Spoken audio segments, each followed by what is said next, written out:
Hello everybody, my name is John Saidi and today we'll be presenting our final demo video for our project, The Final Frontier.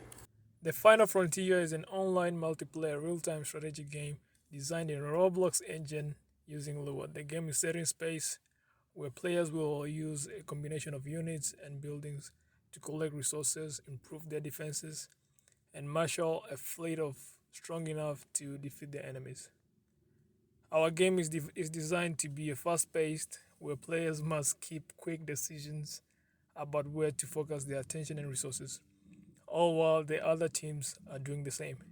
The cutthroat diplomacy present in a free-for-all, as well as an in-depth combat system capable of macro and micro management, keeps the game fresh and makes every decision matter.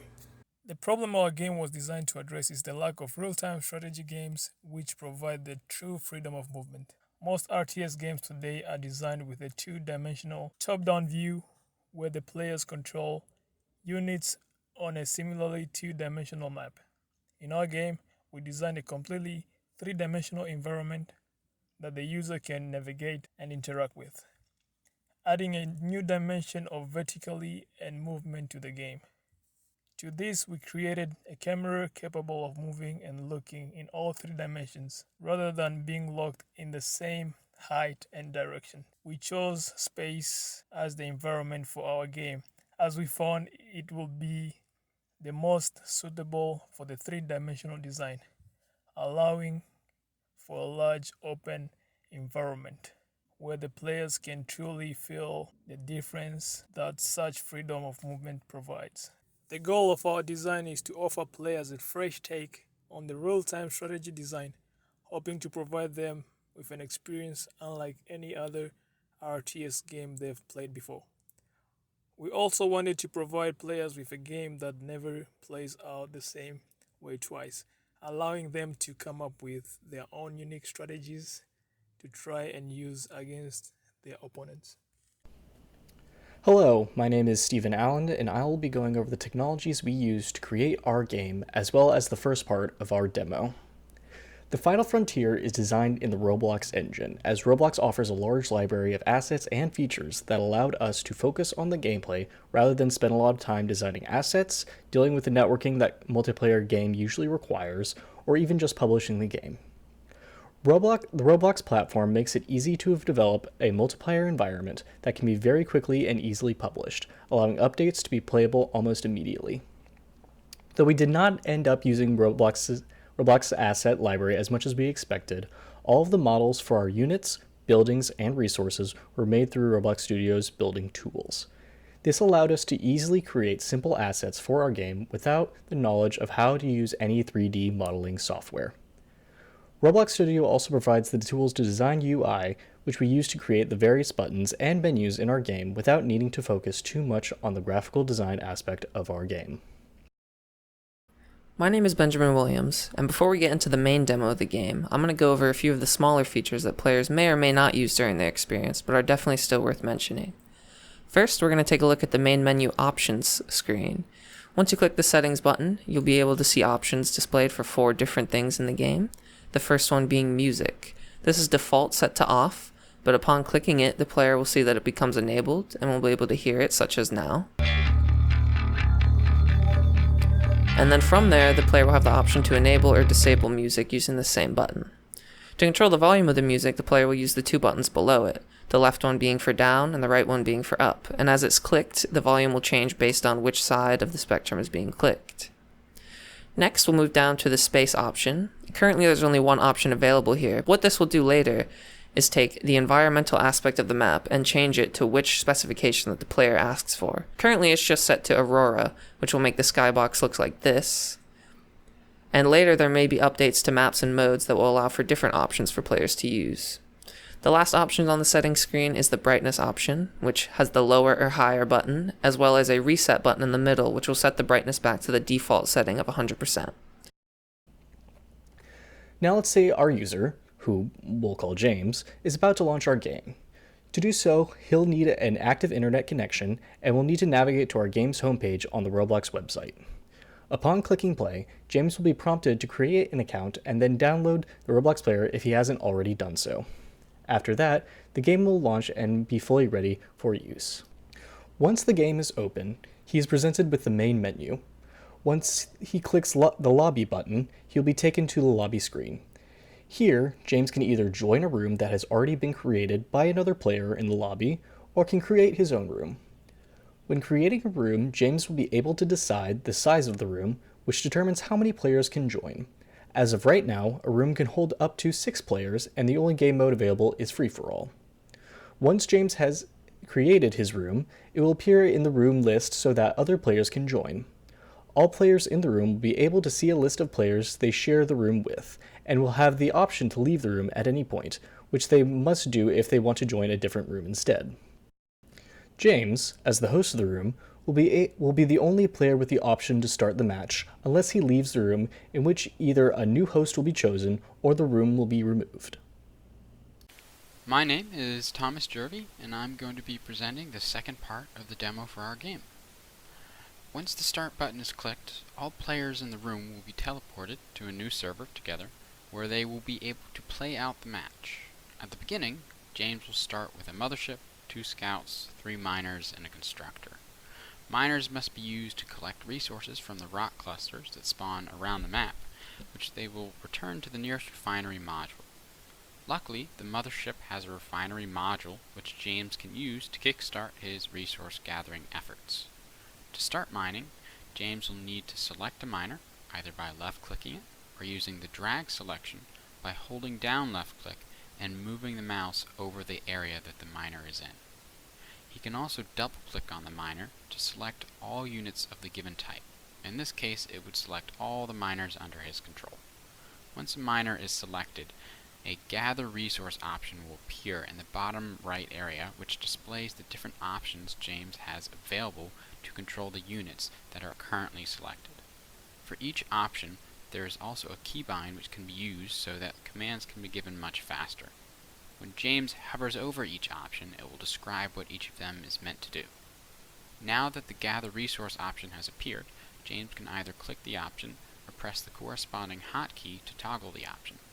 Once the option has been toggled, James just needs to left-click a rock to tell all selected miners to collect from it. The miner will do the rest. Later on, when James becomes more familiar with the game and the various interactions, he may find it easier to use the automatic command to control his units.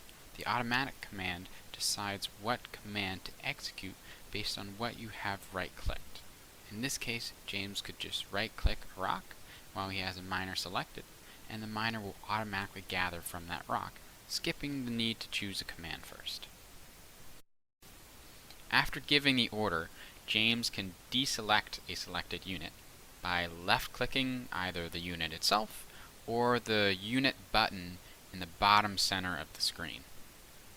Alternatively, by pressing C, James can clear all of the selected units and buildings at once. Once James has collected some resources from the rock cluster that is guaranteed to spawn at his starting position, he can begin to build his fleet. Whether he chooses to invest his resources in a fleet of miners or in a fleet of carriers is up to him. It is usually a good idea to build at least one carrier, as the mothership only has one hangar module to produce units from. Adding a carrier to his fleet would add another 2 hangar modules and almost triple the rate at which James's units are produced. To construct units, James needs to have at least one unit or building selected with a working hangar. If this requirement is met, then a recruit option will appear in the bottom right. After selecting this option, a list of units that can be created will appear, in which James can then hover over to view its resource cost and build time. By choosing a unit in a similar fashion to how he chose the recruit option, the best available unit or building currently selected, with a hangar, will queue the unit to be produced. This is decided simply by which unit or building will be done with their current production orders first. James can see the production progress of all units or buildings that are currently selected. When the unit is finished constructing, it will appear near one of the hangars that helped construct it. As the game progresses, and his resource collecting efforts increase, James will need to use his constructor to construct some refineries, which will serve as a stationary resource drop-off point for the miners. To make a refinery, James will need to select a constructor and choose the build option. Just like recruiting, this will display a list of buildings that James can construct.